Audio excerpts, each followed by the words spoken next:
Bom dia, paz do Senhor. Hoje, dia 26 de janeiro de 2021, uma terça-feira que o Senhor já tornou realidade sobre a nossa vida, sobre a nossa casa, sobre a nossa família.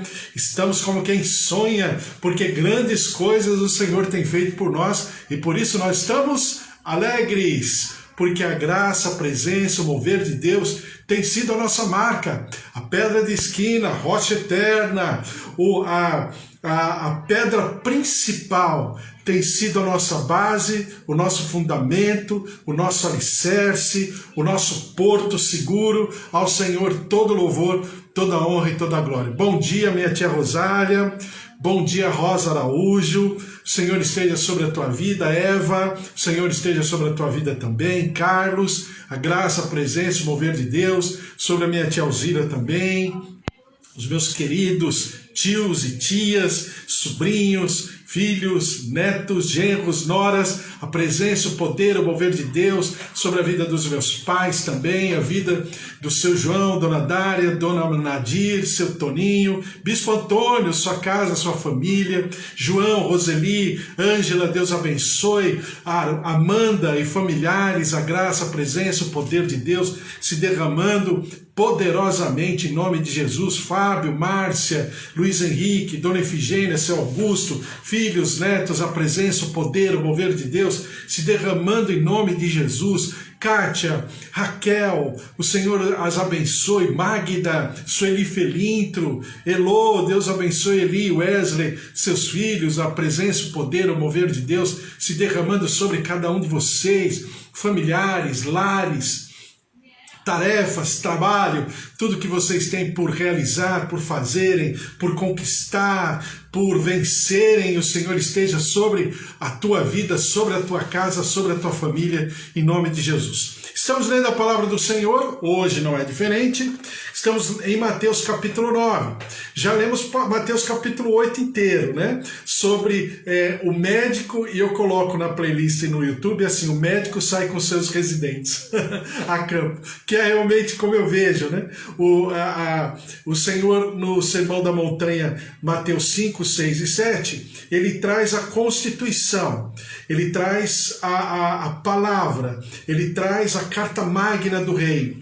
E a partir de Mateus capítulo 8, começa o estudo de campo, né? A visitação ao mundo para que realmente se comprove que aquela palavra é real, ela é contextualizada, ela está escrita para vivermos a flor da nossa pele todos os dias da nossa vida.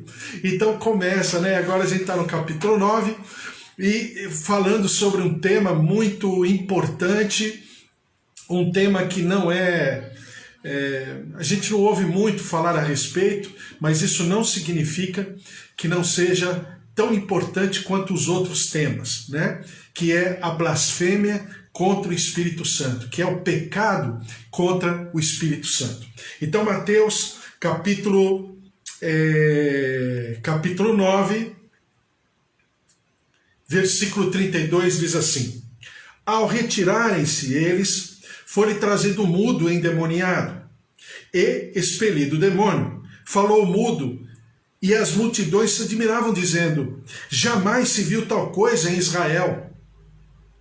Mas os fariseus murmuravam: pelo maioral dos demônios é que expele demônios. Bom, então aqui eu vou ler primeiro, vamos ler Marcos capítulo 3, é o mesmo momento, é o mesmo acontecimento, mas que sob vamos dizer, a lente de Marcos capítulo 3.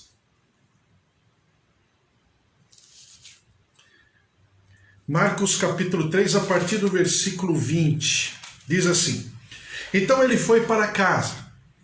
Não obstante, a multidão afluiu de novo, de tal modo que nem podiam comer. E, quando os parentes de Jesus ouviram isto, saíram para o prender, porque diziam: está fora de si. Bom, então Jesus está fazendo um monte de coisa, ele está alterando o cotidiano daquela região. As pessoas estão vindo a centenas e centenas e centenas, e todas as pessoas que tocam, todas as pessoas que estão ao lado de Jesus, ou que Jesus toca as pessoas, essas pessoas são curadas e libertas. O povo começa a ficar maravilhado. E, mediante a reação do povo em relação a Jesus, aqueles que são, até então, tão somente, vamos dizer, adversários teológicos ou adversários políticos de Jesus, eles começam a ter um outro sentimento. A Bíblia chama isso de inveja. Por quê? Porque Jesus começa a agir de uma maneira muito contundente em relação à manifestação no reino dos céus. A família de Jesus, vendo tudo isso acontecendo, falou: esse cara está fora de si. Ficou louco. Porque, eu já falei para você, tanto naquela época como até os dias de hoje, pelo menos uma vez por semana aparece uma pessoa falando que é o Messias. Desde aquela época, e hoje o governo de Israel tem toda uma estrutura, clínicas, profissionais especializados, terapeutas que o governo, ampara, que o governo financia, só para cuidar das pessoas que se sentem Messias. Se hoje é assim, imagina naquela época, que era uma época social muito ruim, era uma diversidade geopolítica muito grande, o Império Romano era muito destruidor, muito violento, uma série de coisas. Soldados romanos eram venais, eram pessoas que tinham suas próprias milícias, tinham sua própria lei, pressionava, oprimia o povo, uma série de coisas. É lógico que se alguém se levanta oferecendo algo e Jesus premeditadamente diz: arrependei-vos, pois vos é chegado o reino dos céus, pronto, era tudo aquilo que o povo queria ouvir. Então, estava um alvoroço. A família de Jesus, então, fica preocupadíssima. E aí vai no encalço de Jesus para poder afastar ele, porque a família não estava apenas preocupada com Jesus, mas a família estava preocupada com a própria família. Por quê? Porque havendo um motim, como havia naquela época muitos motins, principalmente do povo judeu, o povo judeu, aos olhos da coroa romana, era um povo rebelde, por muitas intifadas, muitas situações que já havia acontecido, por exemplo, na época dos Macabeus e tudo mais. Então, já se tinha isso como um ambiente de tumulto. Então, a família de Jesus, preocupada com Jesus, mas principalmente com eles próprios, eles vão até Jesus para tentar prender, para tentar levar ele embora. Diz a palavra do Senhor: os escribas que haviam descido de Jerusalém diziam: ele está possesso de Beelzebu. Já falei para você, é uma palavra composta: Baal-Zebubê. Baal, Senhor Supremo, Zebubê, moscas, então Senhor das moscas. E é pelo maioral dos demônios que expele os demônios. Então, convocando Jesus, lhes disse, por meio de parábolas: como pode Satanás expelir Satanás? Se um reino estiver dividido contra si mesmo, tal reino não pode subsistir. Se uma casa estiver dividida contra si mesma, tal casa não poderá subsistir. Se, pois, Satanás se levantou contra si mesmo e está dividido, não pode subsistir, mas perece. Ninguém pode entrar na casa do valente para roubar-lhe os bens, sem primeiro amarrá-lo, e só então lhe saqueará a casa. Isso significa que o diabo tem casa, Isso significa que o diabo tem bens. Isso significa que o diabo tem poder, Um pseudo, vamos chamar, um pseudo poder, porque é um falso poder, porque não é um poder permanente, mas tem. Vamos lá. Em verdade vos digo que tudo será perdoado aos filhos dos homens, os pecados e as blasfêmias que proferirem. Mas aquele que blasfemar contra o Espírito não tem perdão para sempre, visto que é réu de pecado eterno. Isto porque, diziam, está possesso de um espírito imundo. Nisto chegaram sua mãe e seus irmãos, e tendo ficado do lado de fora, mandaram chamá-lo. Muita gente estava sentada ao redor dele e lhe disseram: olha, tua mãe, teus irmãos e irmãs estão lá fora à tua procura. Então ele lhes respondeu dizendo: quem é minha mãe e meus irmãos? E, correndo olhar pelos que estavam sentados ao redor, disse: eis minha mãe e meus irmãos. Portanto, qualquer que fizer a vontade de Deus, esse é meu irmão, irmã e mãe. Bom, então nós vamos falar vamos pensar sobre a blasfêmia contra o Espírito Santo. Que pecado é esse? Tem várias situações que a gente precisa observar. Eu vou começar pelo final. O que é, propriamente dito, pecado contra o Espírito Santo ou blasfêmia contra o Espírito Santo? Significa não apenas se opor de maneira contingencial, circunstancial, se opor ao Espírito Santo, à pessoa do Espírito Santo ou à obra do Espírito Santo. Não é apenas isso. Isso é pecado, mas não é pecado eterno. O pecado eterno consiste em quando a pessoa, de maneira deliberada, de maneira arquitetada, de maneira pensada, consciente, se opõe à obra do Espírito Santo. Porque cada pessoa da Trindade tem a sua característica, tem a sua obra, né? Tem o seu, vamos dizer, a fatia da sua tarefa. Tudo é Deus. Eu sempre falo que é uma unidade composta, né? Porque tudo é Deus. A Bíblia chama no hebraico de Elohim, o que seria traduzido de maneira livre, deuses, que não é deuses, é um Deus. Mas é um Deus triúnico, né? Porque é Pai, Filho e Espírito Santo. Estão harmoniosamente, perfeitamente em comunhão. Se manifestam perfeitamente em comunhão. Então, quando você pensa nisso, cada pessoa da Trindade tem a sua responsabilidade. E a responsabilidade do Espírito Santo, uma delas, é manifestar a obra do Deus vivo, a manifestar a obra do Elohim. É expressar a obra do Elohim. É manifestar-se em obra do Elohim.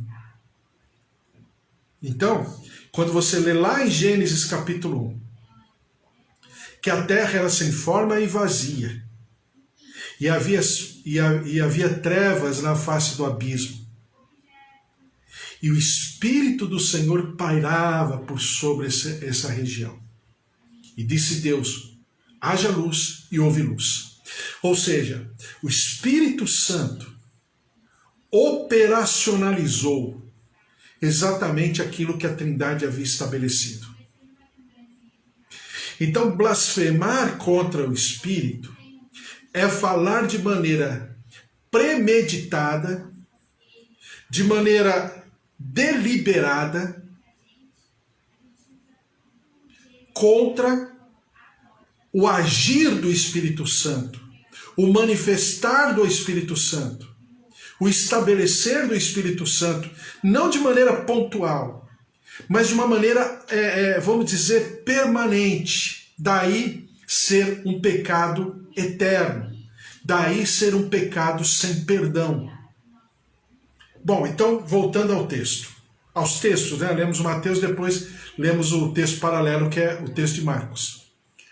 Quando Jesus está fazendo a obra, Jesus não está, lembra que eu falei para você? Ele se propõe a ser aqui Jesus, homem, não a segunda pessoa da Trindade, não obstante ele ser, mas ele não se utilizou da prerrogativa de ser. Ou seja, a gente sabe muito bem essa frase, né? Ele não deu carteirada, ele continuou sendo filho, ele continuou sendo o Jesus homem, tá? Ele continuou estando homem. Então, quando ele faz a obra, e ele próprio diz que quem faz a obra não é ele, mas é o Espírito Santo através dele.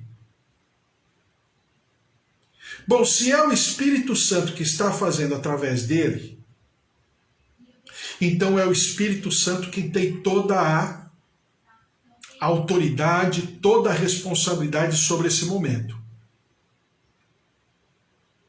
Então quem estava fazendo a obra de fato, curando, visitando, restaurando, era o Espírito Santo. E Jesus? Jesus é o canal perfeito. Jesus é o condutor perfeito.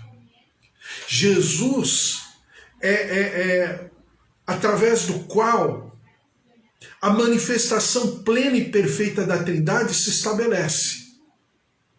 Ainda que o homem, mas assim, de maneira pura, santa, sagrada, ele está ali presente. Por isso que eu falei para você. Quando as pessoas falam, olha, eu vou tocar na hora de Jesus. O outro fala, olha, se Jesus ao menos impor as mãos. Aí o outro fala, não, basta uma palavra. Aí o outro fala, não, mas se o Senhor quiser. E Jesus responde o quê? Seja conforme a tua fé. Ou seja, eu sou o condutor aqui. Em responsabilidade, em santidade, na plenitude da minha constituição, na plenitude do meu chamado, na plenitude do meu envio, e agora posso dizer envio apostólico, ou seja, um envio missionário, um envio apostólico, uma missão. Eu estou aqui. Que queres que eu te faça? Seja conforme a tua fé. Você crê que eu posso fazer? Jesus está aqui à disposição. Então, quando Jesus começa a fazer a obra e as pessoas, de maneira deliberada, começam a pensar a respeito de quem é Jesus,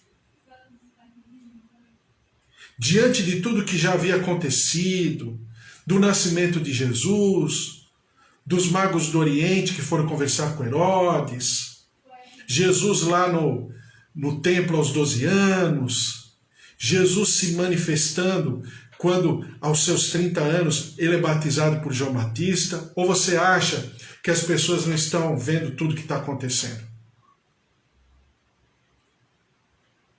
Então tudo ali está começando a virar um tanque de pólvora ali, né?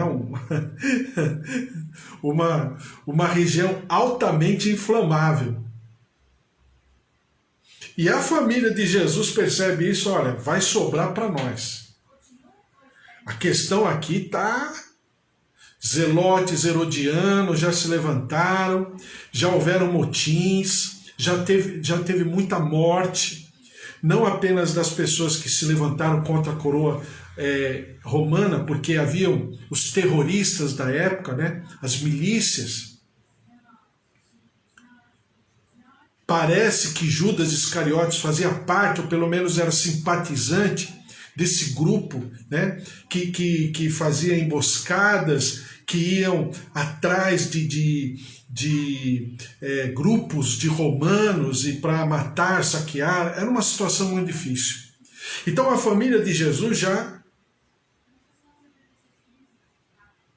E aí, Jesus pontua de maneira espiritual e doutrinária exatamente essa ferramenta do diabo, da ação demoníaca, do movimento demoníaco, que é fazer a pessoa pecar contra o Espírito. Não porque o diabo toma uma posição e vai na pessoa e convence, não. Ele se apropria dos sentimentos daquela pessoa. Ele se apropria realmente de uma motivação favorável àquilo que é a sua intenção. E aí ele vai e age. Que é o que ele fez, por exemplo, em algum momento com Judas. A Bíblia fala que o diabo só entrou em Judas lá na última ceia. Durante todo o percurso da vida de Judas, no ministério de Jesus, o que Judas fez por sentimento pessoal. Não era o diabo que estava fazendo, era Judas. O diabo só se aproveitou do ambiente.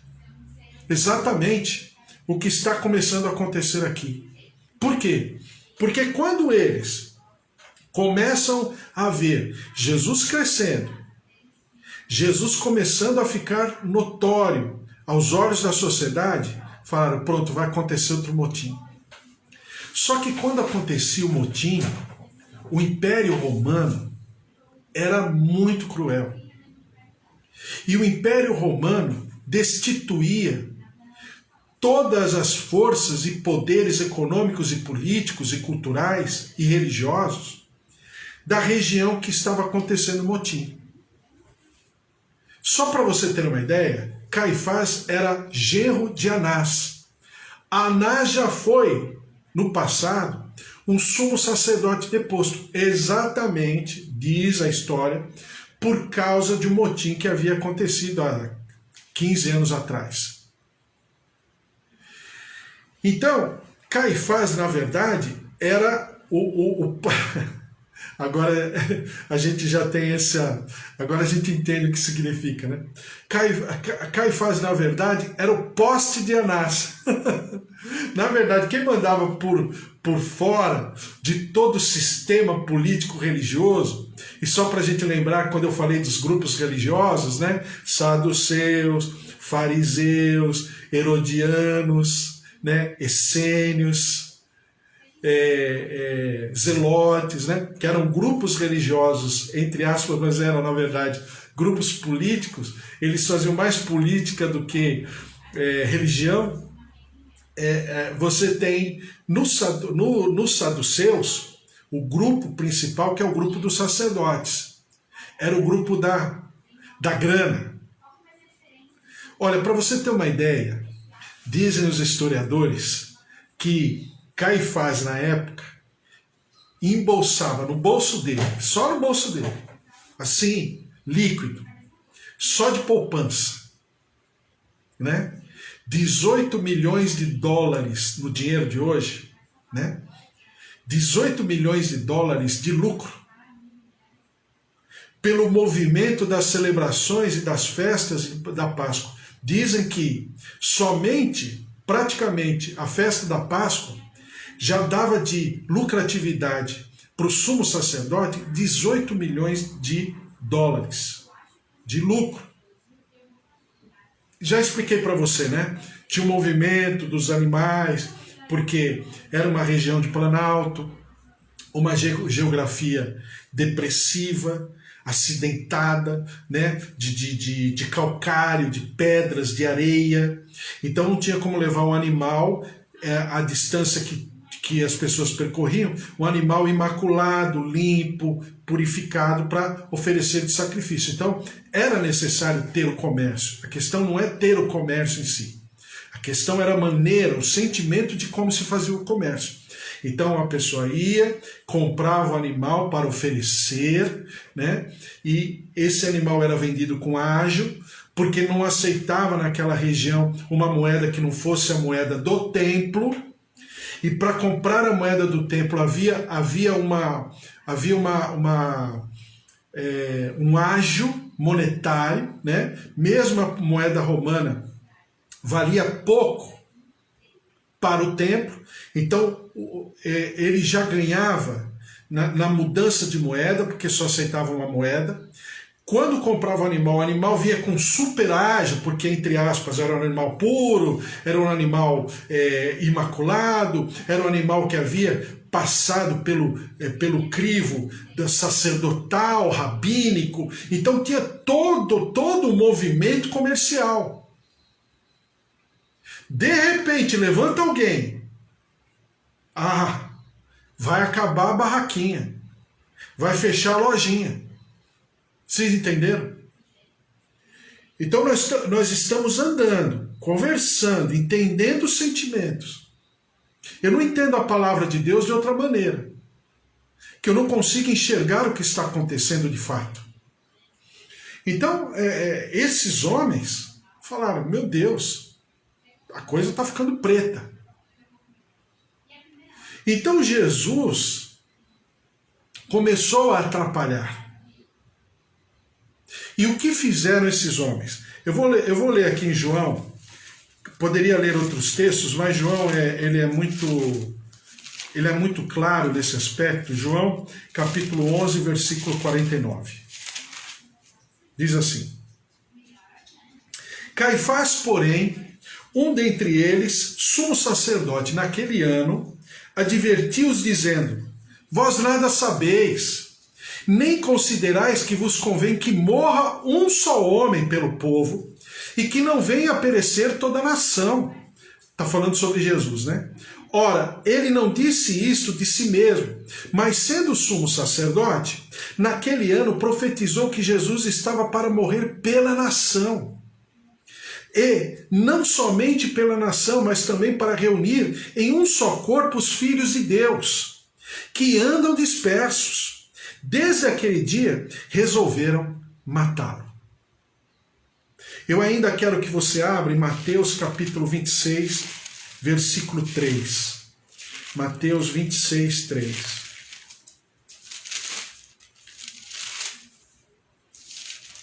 Diz assim: Então os principais sacerdotes e os anciãos do povo se reuniram no palácio do sumo sacerdote. Olha só, daí você entende porque chama palácio do sumo sacerdote. O homem era riquíssimo. Então os principais sacerdotes e os anciãos do povo se reuniram no palácio do sumo sacerdote chamado Caifás. E deliberaram, quer dizer, de maneira deliberada, arquitetada, engedrada, calculada, planificada, projetada, providenciada, se reuniram em comunhão. Lembra que eu falei que a força do reino está na comunhão? Para o bem ou para o mal, se reuniram em comunhão, a traição para matá-lo. Mas diziam, não durante a festa, para que não haja tumulto entre o povo. Como todo político, claro, a opinião do povo tem todo um significado, né? Então é lógico que eles estão fazendo de uma maneira que o povo fique a favor deles e não contra eles. E por último, Atos capítulo 4, versículo 6. Diz assim: Com o sumo sacerdote Anás, Caifás, João, Alexandre e todos os que eram da linhagem do sumo sacerdote, e pondo-os perante eles, os arguíram, com que poder ou em nome de quem fizestes isso? Então Pedro, cheio do Espírito Santo, lhes disse, autoridades do povo e anciãos, visto que hoje somos interrogados a propósito do benefício feito a um homem enfermo ou do modo por que foi curado, tomai conhecimento vós todos e todo o povo de Israel de que, em nome de Jesus Cristo Nazareno, a quem vós crucificastes, e a quem Deus ressuscitou dentre os mortos, sim, em seu nome é que este está curado perante vós. Este Jesus é pedra rejeitada por vós, os construtores, a qual se tornou a pedra angular. E não há salvação em nenhum outro, porque abaixo do céu não existe outro nome, dado entre os homens, pelo qual importa que sejamos salvos. Veja só, não obstante eles terem arquitetado e terem, entre aspas, conseguido matar Jesus, eles continuavam sobre a mesma perspectiva, sobre a mesma tônica, que era impedir a ação agora do Senhor Jesus ressurreto, através dos seus discípulos, para darem continuidade a uma obra que estava crescendo. Então, blasfemar contra o Espírito é exatamente se opor deliberadamente, contra a obra do Espírito. E por que é pecado eterno, pecado sem perdão? Porque quando a ausência da obra do Espírito Santo, não tem como acontecer o perdão, a remissão. Né? Por quê? Porque está completamente bloqueado, anulado qualquer ação do Espírito, de maneira consciente. E um dado que eu preciso falar muito, a gente vai falar mais a respeito. Estou começando pelo fim, né? Mas a gente vai falar mais a respeito. E um dado que tem que ficar muito bem claro é consciência, ou seja, agora falando entre nós, só peca contra o Espírito Santo quem é de dentro, quem é de fora não peca contra o Espírito Santo. Por quê? Porque não teve, na maioria das vezes, né? E eu estou apenas deduzindo com você, na maioria das vezes, não teve uma experiência real com Deus para poder arbitrar se quer ou não quer. O que eu uso como semelhança para entendermos melhor isso é assim. Sempre os crentes, de quando em quando, tem alguém perguntando: perde ou não perde salvação?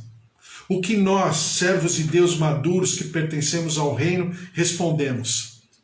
A gente fala assim: não, Deus veio e predestinou os homens para a salvação. Porque Deus amou o mundo de tal maneira que deu seu Filho unigênito, para que todo aquele que nele crê não pereça, mas tenha vida eterna. Não é assim que a gente diz? E a Bíblia ainda diz, a gente fala: quem abrir a porta do seu coração, o Senhor vai adentrar e cear com ele. Então, a salvação não é apenas uma questão pessoal, voluntária, e que o Senhor Jesus está disponível a todos, mas que quem vai... não é ser crente, não é ser membro de igreja, isso é uma outra coisa, mas aquele que vai até o Senhor e recebe no seu coração Jesus Cristo como seu Senhor e Salvador, e diz lá em Romanos que confessa, que expressa essa fé no Senhor Jesus, ele será salvo. A salvação é resultado da consciência de Jesus, de quem é Jesus. Eu não aceito Jesus para ser salvo. Eu aceito Jesus porque eu entendo ele como meu Senhor. A salvação é o resultado, tá? Então, quando eu identifico Jesus como meu Senhor, então a obra do Espírito Santo está sendo aceita por mim.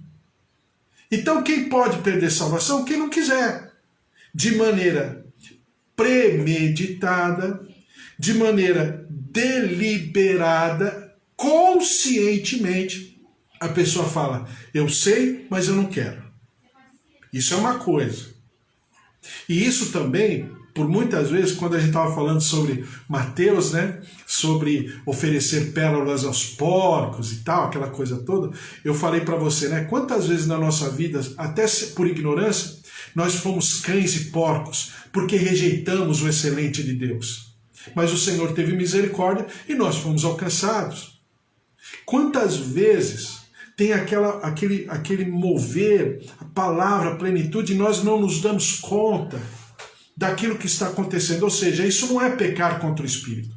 Pecar contra o Espírito é algo mais, é muito mais profundo, que é exatamente quando eu, de maneira arquitetada, premeditada, deliberada, eu tomo a obra que o Senhor está fazendo e expresso, e não apenas falo, mas a Bíblia diz que é blasfemar, é falar contra, falar exatamente, totalmente o inverso da obra do Espírito Santo e atribuir ele ao diabo, que é o que os fariseus, os escribas, os anciãos e os sacerdotes fizeram em relação a Jesus Cristo.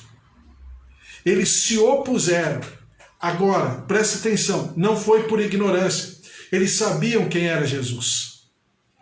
Tanto eles sabiam que você leu comigo que Caifás falou, textualmente, está escrito na palavra, que importa que seja entregue um por todos. Ou seja, quem poderia entregar o Cordeiro de Deus para sacrifício? Quem no universo? Quem na humanidade inteira? Quem durante toda a história da criação? Só um. Um sumo sacerdote reconhecido sumo sacerdote. Porque através do qual, pela lei, o Senhor receberia o sacrifício. Não é assim? Então, o sumo sacerdote entregou o Cordeiro de Deus conscientemente. Isso é pecar contra o Espírito.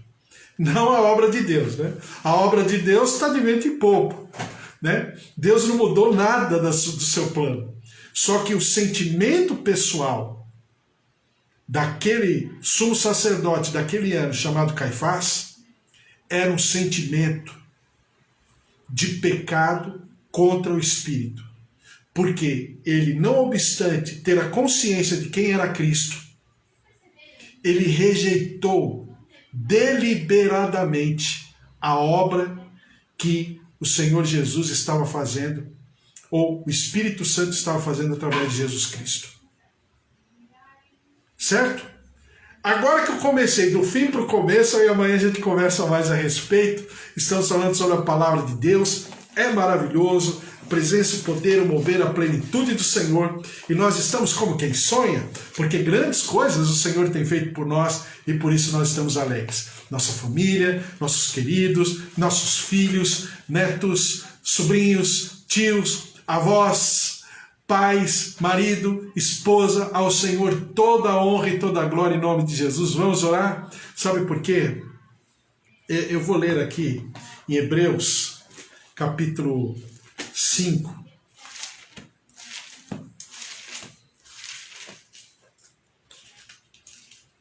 Hebreus 5. Diz assim: porque todo sumo sacerdote, sendo tomado dentre os homens, é constituído nas coisas concernentes a Deus, a favor dos homens, para oferecer tanto dons como sacrifícios pelos pecados. E é capaz de condoer-se dos ignorantes e dos que erram, pois também ele mesmo está rodeado de fraquezas. E, por esta razão, deve oferecer sacrifícios pelos pecados tanto do povo como de si mesmo. Ninguém, pois, toma esta honra para si mesmo, senão quando chamado por Deus, como aconteceu com Arão. Assim também Cristo, a si mesmo não se glorificou, para se tornar sumo sacerdote, mas o glorificou aquele que lhe disse: tu és meu filho, eu hoje te gerei. Como em outro lugar também diz: tu és sacerdote para sempre, segundo a ordem de Melquisedeque. Como negar uma obra maravilhosa de amor como esse, né? Que ele se fez pequeno, ele se fez fraco, ele se fez menor do que os homens e do que os anjos, para que eu e você pudéssemos hoje agradecer ao Senhor, viver a plenitude da vida abundante. O nosso sumo sacerdote tem nome, o nosso Emmanuel, o Deus conosco, que não apenas ele está presente, mas ele deseja viver conosco a nossa realidade, para nos levar a outros patamares. Então, quando alguém se propõe a, de maneira consciente, se voltar contra essa obra, não tem perdão. E nós, servos de Deus, temos essa constituição, esse privilégio, essa misericórdia do Senhor, de termos a consciência de que Ele era, é e sempre será o nosso Senhor, o nosso Salvador, o nosso Libertador, o nosso arrimo, o nosso sustento. Então, a Ele toda a honra, todo o domínio, toda a majestade, em nome de Jesus. Senhor, nosso Deus, nosso Pai, nós te agradecemos pela Tua palavra. Ela é tão rica, ela é tão poderosa, ela nos ensina, ela nos exorta, nos edifica, nos consola. Por isso a Ti, Senhor, nós damos toda a honra e toda a glória pelo privilégio que temos de estarmos aqui juntos em comunhão, ainda que distantes fisicamente, mas em comunhão de coração, de sentimento, de propósito, que aprender do Senhor, que aprender da Tua graça, que aprender do Teu amor, é desenvolver a inteligência da nossa fé, nos alimentando, nos tonificando, nos fortalecendo sobre patamares espirituais, alimentados pela Tua palavra, uma palavra que nem só de pão viverá o homem, mas é uma palavra que desce da Tua presença. Por isso a Ti toda honra e toda glória. Derrama-te sobre os Teus servos que estão aqui, todos aqui juntos, nossos idosos, tios, avós, pais, marido, esposa. Eu te peço pela vida do Alexandre, meu primo, que está em tratamento, que está aí para viver uma nova etapa. O Senhor o abençoe, o Senhor cuide, o Senhor zele pela vida dele, o seu coração, os seus sentimentos. Ó Deus, cada um de nós, visita-nos nas artérias, nas veias, no coração, pulmões, fígado, rins. Ó Senhor, tendões, nossas taxas, os nossos ouvidos, nossos olhos. Visita-nos, ó Deus, com a Tua cura. Receba a cura, a saúde, o mover de libertação, de saúde, de ressurreição, de reconstrução do Senhor. No teu corpo, no teu organismo, na tua mente, no teu psicológico. Eu repreendo todo e qualquer devaneio, toda situação, toda mente perturbada e declaro o mover de Deus, o mover da graça, da presença do Espírito Santo, o mover que cura, que restaura, que renova. Receba no teu corpo, receba na tua mente, receba no teu organismo a glória, a presença, o mover, as águas curadoras, o bálsamo de Gileade, e nós daremos ao Senhor sempre todo louvor, toda honra e toda glória. Senhor, derrama-te sobre o nosso país. A cada dia são cenas de tragédia,